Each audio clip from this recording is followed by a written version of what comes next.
obviously something is brewing. But most importantly, what I really want to draw our attention to is this chart. As we can see, basically over the last 12 months, if I zoom this right out, that we're finding just average altcoin holders are increasing for Polkadot, right? The last time I covered this, which pretty well was 12 months ago, there was about just over 1 million holders of the coin.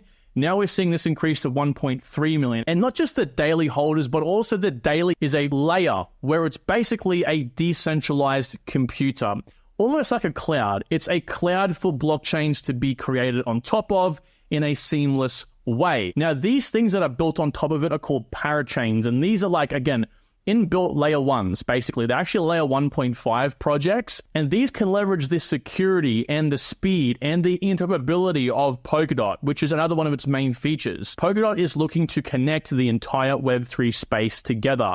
It doesn't care who you are or what your ideology is. If you're a layer 1 blockchain or a layer 2, whatever, it wants to connect together. And it's invented a very unique messaging system to allow this to happen. You'll find that Polkadot has a lot of firsts in crypto, and it fundamentally is one of the true crypto innovative plays in the entire things out on Polkadot and Kusama, like before it goes onto these projects. But then it goes and ships to Kusama first. All any existing issues that may come up are ironed out first, and then it ships over to Polkadot. And that's not to say that Kusama acts as like the test bed where everything goes wrong and then Polkadot's the final finished product. Kusama has its own growing ecosystem of unique projects as well. Most of these projects are actually, again, the canary net projects of the